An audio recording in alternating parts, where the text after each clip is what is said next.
The Milwaukee Brewers dominate the series, but the St. Louis Cardinals show some life in the end. We break down what we learned from this four-game series on this crossover episode of Locked On Cardinals and Locked On Brewers.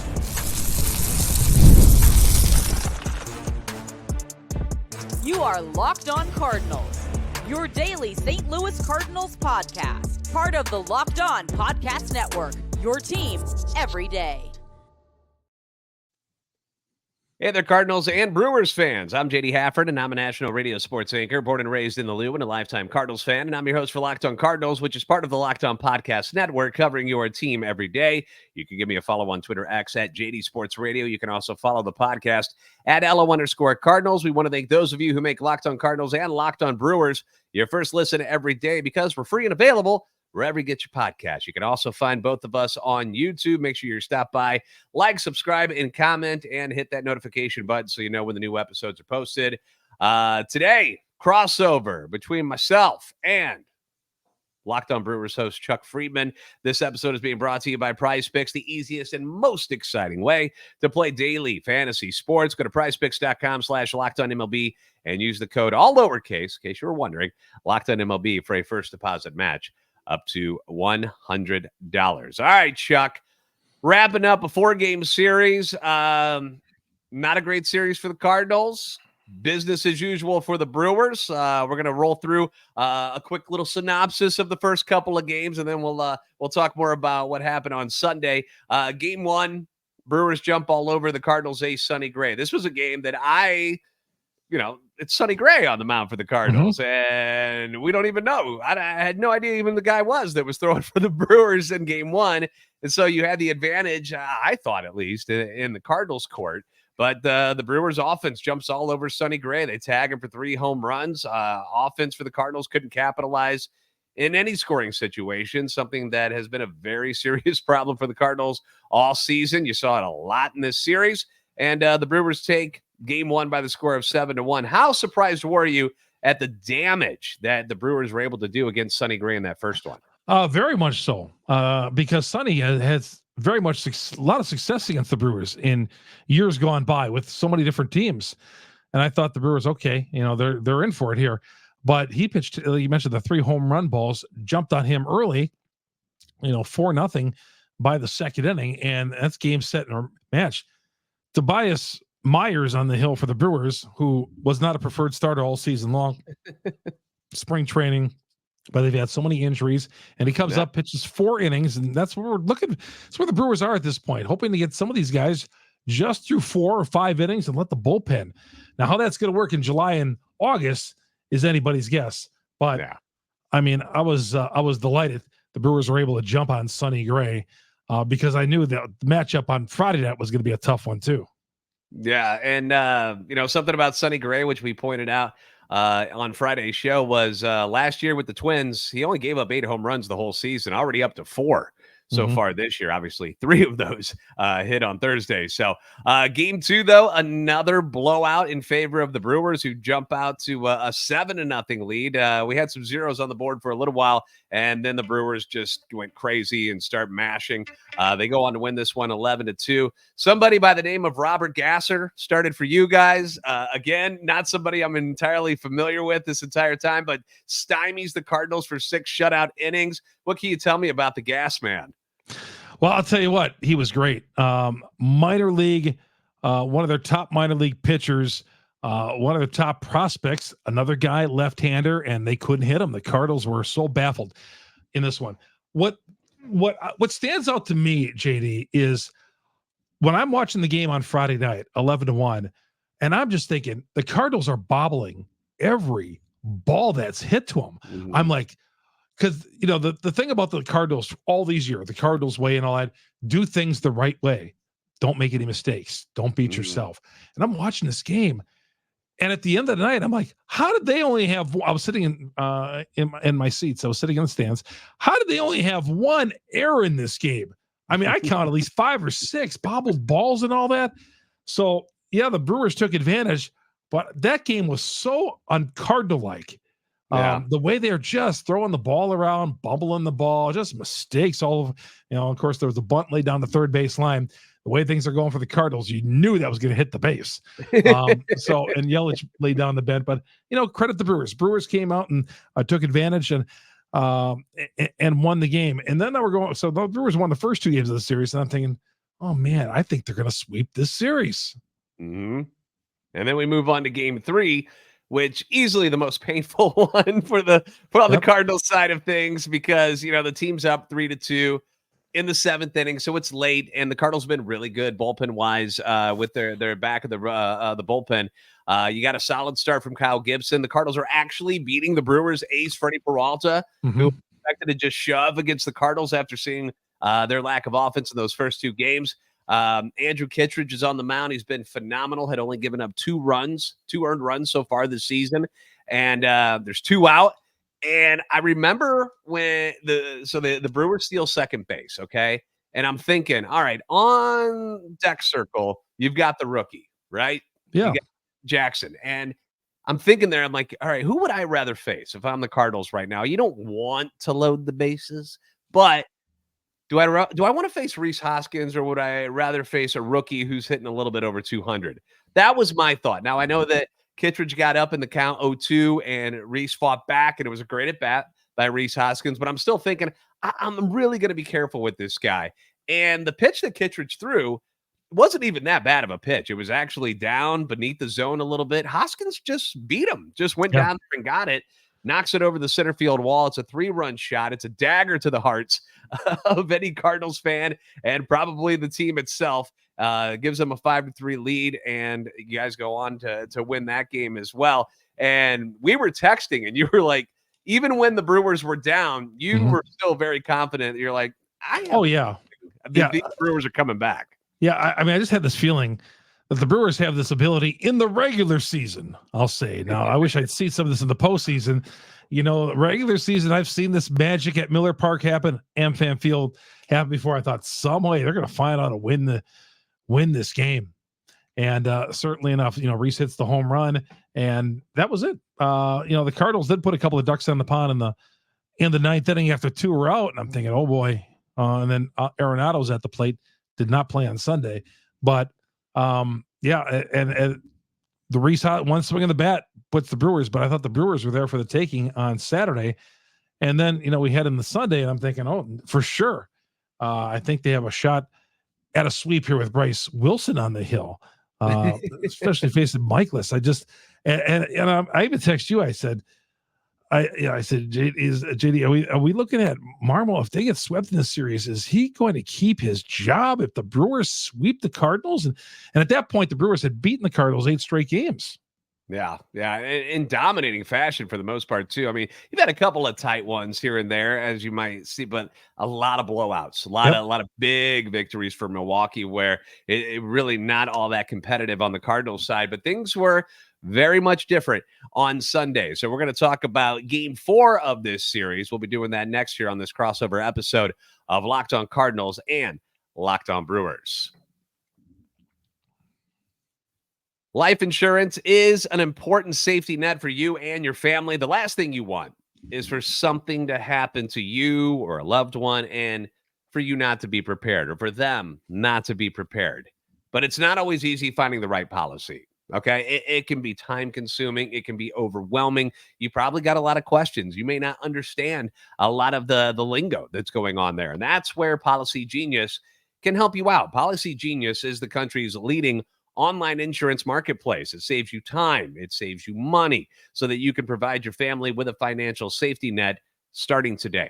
Now, with Policy Genius, you can find life insurance policies that start at just $292 per year for $1 million of coverage. That's right, $292 per year, but $1 million of coverage. Some options offer same-day approval and avoid unnecessary medical exams. Policy Genius helps you compare your options from top companies, and their team of licensed experts is on hand to help talk you through it, because it's not something you want to do by yourself, okay? So they're going to be right there with you. Your work life insurance policy, it may not offer enough protection for your family's needs, and it also may not come with you if you ever have to switch jobs. So make sure you got all your bases covered. Check life insurance off your to-do list in no time with Policy Genius. Head to policygenius.com/LockedOnMLB, or you can click the link in the description to get your free life insurance quotes and see how much you could save. That's policygenius.com/LockedOnMLB.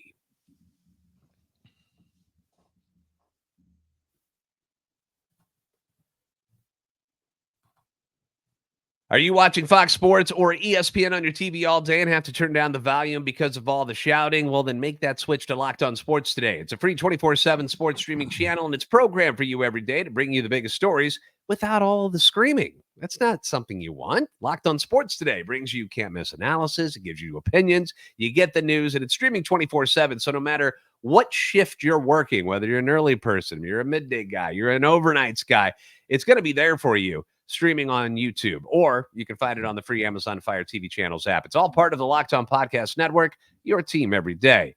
Thanks for making Locked On Cardinals and Locked On Brewers your first listen each and every day. Leave your comments on YouTube as well as on Twitter X anytime you want. You can hit me up or you can hit Chuck up. You've got both our Twitter handles available to you on YouTube. You want to say yours out loud for the boys and girls there, Chuck? Yeah, Chuck Freeman, Chuck, and then FREIMUND. Always There looking forward to talking to any of the Brewer fans out there, or Cardinal fans for that matter. Yeah. And we need some talking to, Chuck, because things have not been well in St. Louis. And we've all been, okay, we're all in, you know how sometimes you got to get outside of your friend circle and talk to somebody who's just kind of outside of everything that you're doing each and every day. That's how it is for the Cardinals right now, because we've all been bitching and complaining to each other. Yeah, since spring training, since last year, Chuck, it's been tough. And, maybe Chuck can lend an ear and help us through it a little bit. We're going to get his opinions on what he thinks about the Cardinals and what's going wrong with them here in just a little bit. But let's focus on today's game, or on Sunday's game, I should say, since this is airing on Monday. Game 4, the Brew Crew, they jump out to a 3-0 lead on Miles Mikolas. And as a Cardinals fan, we're going, here we go again. Here we go again. This is going to be embarrassing. We're going to be 10 games out of first place already. We're going to get swept in Milwaukee. They're going to win 9 in a row against us. It's just bad. Get your brooms out. Turn off the lights in the Cardinals clubhouse. It's over. But in the third inning, something happens. All right. Again, Brewers are up in this one. Third inning, Cardinals bench coach Daniel Descalso and manager Ollie Marmol both get tossed from the game in like 2 seconds, right next to each other, back to back. This happened after they had a second call overturned in the first 3 innings. Both times they made the challenge. They got it right. Bad calls by the first base umpire. And again, it's just frustration. It has to be just frustration boiling over, because you could see it after each challenge. They're like, I can't believe we have to challenge these. Like, how are you screwing these calls up? Because they weren't necessarily all that close at first base on either one of them. Chuck, you were there. You saw the argument boil over. It was a very heated one between Ollie and home plate umpire Alan Porter, but it appeared to light a fire under the Cardinals. Now, I don't know what the temperament of Milwaukee manager Pat Murphy is, but this was something I'd been waiting for and was happy to finally see, because I don't know how Ollie's been able to stay this calm during this losing streak, during the last year and a half of just straight up losing. But finally, he blew his top today, and I liked it. What did you think about it from your seats right behind home plate today? Yeah, I had the radio station seats behind home plate and got to see this. And, I don't know if the Cardinals needed a jump stop or to start or what it was, but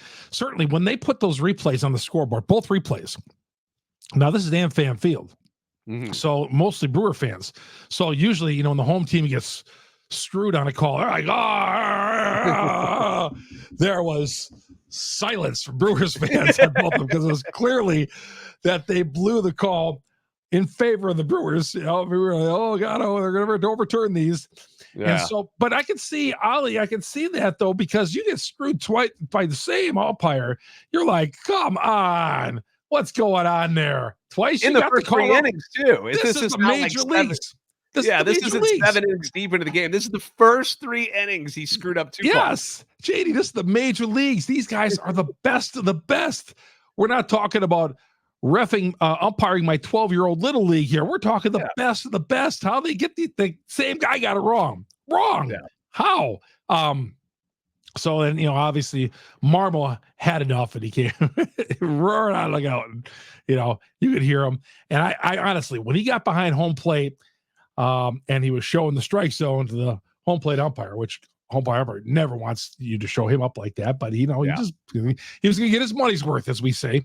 And I thought Martin was throwing that dirt right at home plate. I thought he was going to, I just thought that was happening. I thought that was going to happen, and I don't know if it lights a spark or not, because it wasn't like the Cardinals had this big explosion. Right. The Brewers never tacked after. The key here was, they had Michaelis on the ropes in the first inning. He threw 40 pitches on a base hit by Sanchez. Rhys Hoskins got thrown out at the plate. Got gunned, yeah. One of the slower runners in baseball got gunned down at the plate. They probably shouldn't have sent him, but the feeling is if you hold him at third and the next batter, which was Ortiz, gets a base hit, that might be the end of Michaelis right there in that inning. 40, another run, and 40, 50 pitches he's throwing in the inning. Yeah. That might have been it. So the Brewers might have helped out the Cardinals in that one. And then it goes to stays at 3-1. Cardinals just pecked away. And, JD, you got to be happy that finally Goldschmidt broke out of it today. Most certainly, because we all feel bad for Goldie, because it's not like he's not trying. It's not like he's not putting in the work. You see him. He's one of the first people on the field every game, in the cage, at the tee, just trying to figure out what the hell is going wrong with him.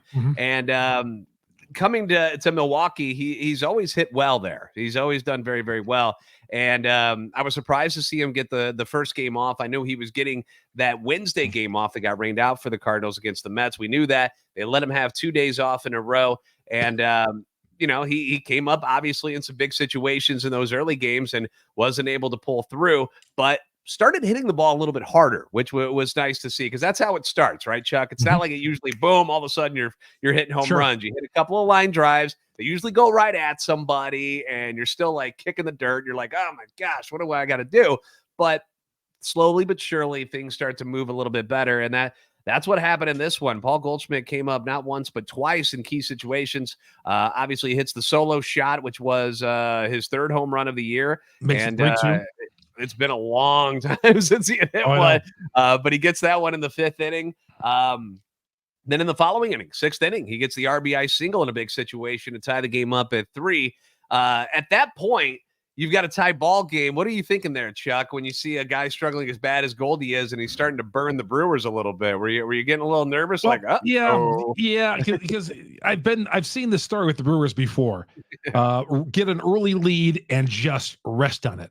I've seen them do that. So you got that 3-run first inning, and they didn't, they let Michaelis stick around and get off the hook. And I just thought momentum was just on the Cardinals side, and it was just a matter of time. And they did, and they took the lead. The Brewers did nothing against the Cardinal bullpen the rest of the night. Just not a lot of offense, nothing. They had a couple of 2-out base hits, but not a lot there.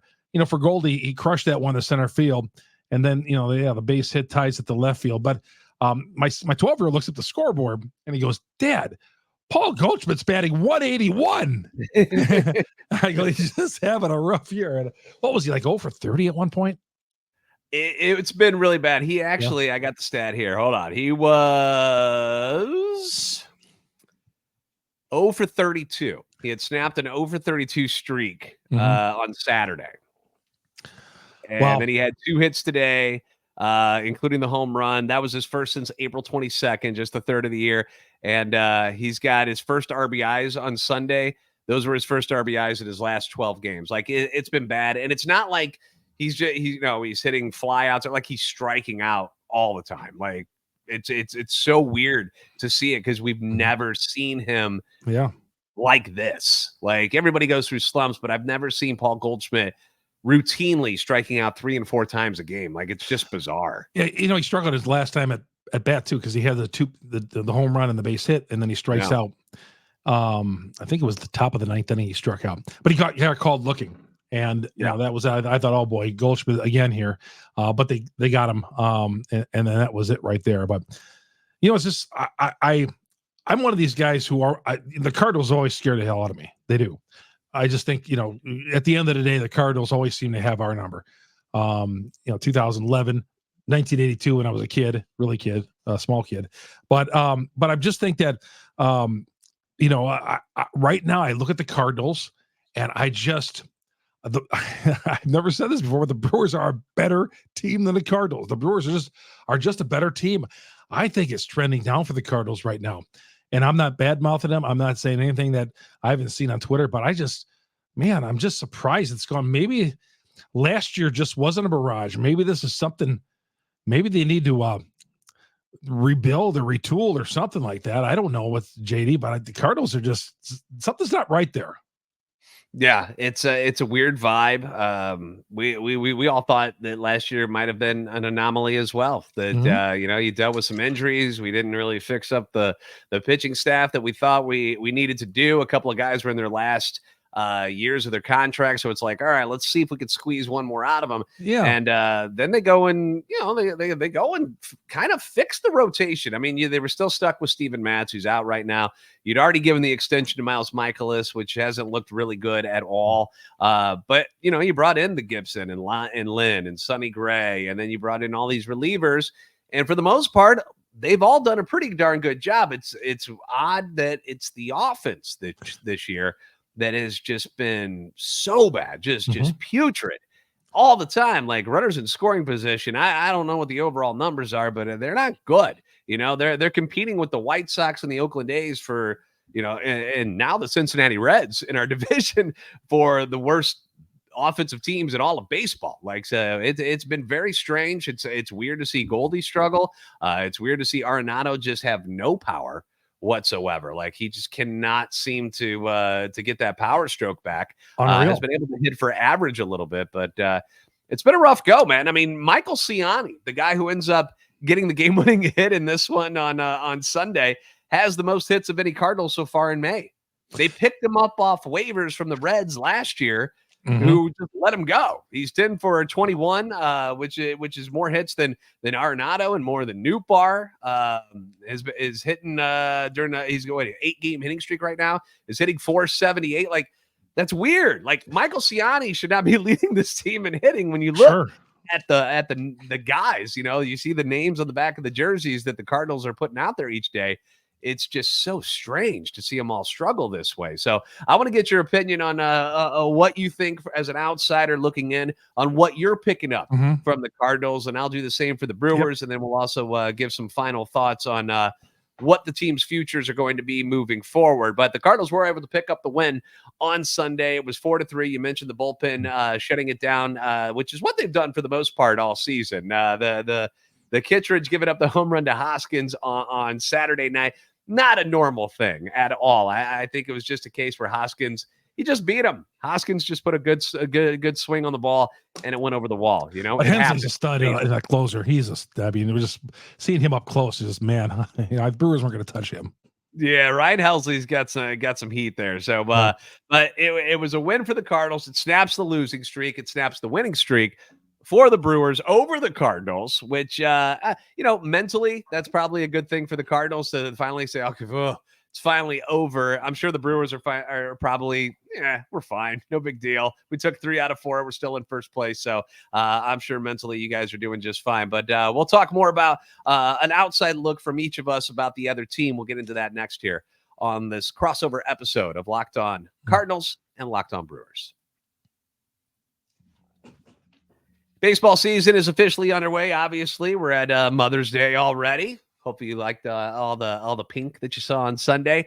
Don't miss your chance to add your favorite players from the Diamond in your Prize Picks entries. Now we're talking strikeouts, RBIs, first inning runs. You can take your pick of more or less and add them to your Prize Picks entry each and every day. Get in on the playoff action and win up to 100 times your money on Prize Picks as you and the world's best players take the game to a new level during basketball's postseason. They're in round 2 right now. How are you guys feeling in Milwaukee right now, Chuck? You guys doing all right? As far as what? With the NBA, you guys doing okay? Well, another year goes off the calendar and don't get a title with Giannis. It was just a complete mess this year. Yeah. And but to be honest with you, I didn't see them beating the Pacers, even with a healthy Giannis. I didn't see it. I mean, we're seeing the Pacers, what they're doing with the Knicks right now. Yeah, they're playing it very, very well. One of my favorite aspects about Prize Picks is the fact that you can turn $10 into $100 with just a few taps. You can test your skills during this baseball season. You can do it with the NBA. You can do it with the NHL. Stanley Cup playoffs going on right now too. It's real quick. It's real simple and very easy to play. Make your picks, submit your entry, and do it in less than 60 seconds. And when you win, you get paid quick too, which is always nice as well. So quick withdrawals, easy gameplay, and an enormous selection of players and stat types in every sport are what makes Prize Picks the #1 daily fantasy sports app. You can download the app today and use the code LOCKEDONMLB for a first deposit match up to $100. Don't miss out on your chance to cash in on all your sports knowledge. How many times have you said this to another friend of yours, like, I knew that was going to happen? Well, prove it. Download the app today. Use the code LOCKEDONMLB for a first deposit match up to $100. Pick more, pick less. It's that easy with Prize Picks.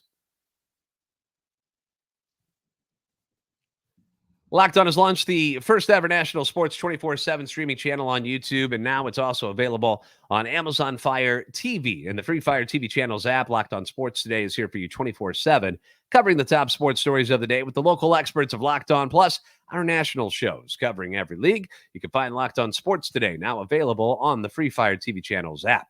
So what happens to our teams now that we separate for a while? Because I don't know how many guys you've played in the division so far. It's only been you for the Cardinals. We haven't got a chance to see anybody else. So where do you guys go from here? What's next on your hit list? Got the Pirates coming in for a first of 3. I kind of like the fact that we're playing, American League teams and all, because I felt like the Brewers played the Pirates like 50 times a year back in the day. When we had this just all the time. So you got the Pirates coming up. Just a big swing, I thought Sunday's game was, to be honest with you, JD, because if the Brewers win that game, they move 4 games out in front of St. Louis. Now, I said right now the Brewers are a better team, but I am never in my life would I ever, but there's one franchise that I've never counted, I would never, ever count out the St. Louis Cardinals. Those guys could come in and play a game with boxing gloves on, and I would still not count them out, because hey, I saw what you guys did in 2011, that amazing run that you guys had when everybody counted you out, and just magic happens. You guys just got that magic that happens with your team. So I was glad the Brewers took 3 of 4, but they got the Pirates coming up. What do you guys got? Where do you guys go from here? We're actually heading out to Los Angeles to face the Angels, who are not a good baseball team. No. They don't have Mike Trout, who's out with the knee injury. So These are some very winnable games for the Cardinals. It's one of the easier people they're going to face, but they also just lost 2 of 3 to the White Sox, who was supposed to be a cakewalk too. So I hope that this last game on Sunday is something that sparks a little more confidence in the Cardinals, because for me, that's what when I watch this team play, that seems to be something that is severely lacking. Like, just the body language just gives off a vibe that they're not going to succeed no matter what they do anyway, which is a terrible place to be. What are you seeing from the Cardinals in this series? What did you see from them as something that you're like that makes them look different from the teams that you're used to seeing, where you're talking about this magic that they always seem to have, where the last year or two looks like the magic has run out? What are you picking up on as an outsider? Look flat. The mistakes I was telling you about earlier that happened in Friday night, just making ridiculous, booting the ball around, just stuff like that. I don't expect from the St. Louis Cardinals. I don't. So that's what I noticed. Yeah, they came back and they beat the Brewers on Sunday. And I look at that too. The Brewers kind of went into a hole after that 3-0 lead. And, it wasn't that the Cardinals all of a sudden exploded against the Brewers. Right. The pitching staff held the Brewers down the rest of the game, the final 8 innings. But I don't know. I other than Goldschmidt, it wasn't a big offensive day. The Cardinals were stranding runners on base once again. They stranded bases loaded in the second inning too. So they were doing that, by the way, Chuck. That's one of my favorite things to do this year. It must be a national holiday because in the Midwest, because we get to do that once in a while too. like too often. So Yeah. but like I said, you know, I see Twitter. I follow Twitter, Cardinals Twitter, and I see everybody's upset and all that. And I get it. You guys are used to excellence, you know, whatever. I understand that. But I would say never count out your team. But definitely there's some things that to be concerned of. What'd you see with the Brewers so far? 8 games over the 500 mark. The Brewers, a solid team. What impresses me a lot is the clutch hitting. It's something that the Cardinals severely lack in. Like they never seem to be able to come through when they absolutely need something to happen. Mm-hmm. Whereas the Brewers are able to piece a couple of hits together here and there, and it can always be another guy. Like, of course, you never want to see Contreras in a big situation. That guy has been amazing. Like I texted you the other day about that too. I'm like, I still can't believe you guys got him out of Atlanta in that trade. Like that was what a great job there to be able to pull him. When they got him, my first and a lot of people who called my radio show in Wisconsin would say, yeah, but the Cardinals still have the better Wilson. You know, they have the better. Well, that's the you know, but I don't know now. I mean, I know Wilson's hurt. It's a horrible injury the other day. Hopefully he comes back. You know, you don't want to see anybody go down, even the rival team. Of course, you never want to see that happen. But you know, you're right, William. I mean, he's having a batting 342 at one point today. I looked up at the scoreboard. Just having an amazing year, an MVP type year, and this is coming off what he did last year. So. And the Brewers, you know, that getting him just kind of dropped in their lap. So far so good. They got some years of control with him, and we'll see how it works out. Yeah, because he'd only had that one good year with Atlanta. Yeah. He was an all-star, and then all of a sudden the Brewers get him, and I'm like, how the hell did that happen? Like, wait a second. How did the Brewers sneak into this trade and get William Contreras? Weird. Those things just. And then, of course, the big name in your lineup that. If you can keep him healthy, Christian Yelich, I mean, he looks like the guy from a couple of years ago to me. Some of these swings he was putting on the ball. I mean, he got out to that hot start, but you know, the problems, you know, it's the back stuff. Can his back stay healthy enough? But like, what a nice addition to throw into your number 3 spot in the order in front of Adames and Hoskins. And, you know, you've got some nice young talent on the team too. So I'm pretty impressed. The only thing I'm worried about if I'm the Brewers is this pitching staff, which you talked about earlier. Is it going to be able to keep up? Is this going to be something that can last when you're trying to survive with guys, hopefully going 4 innings, guys that haven't been there before? So will it last into the dog days?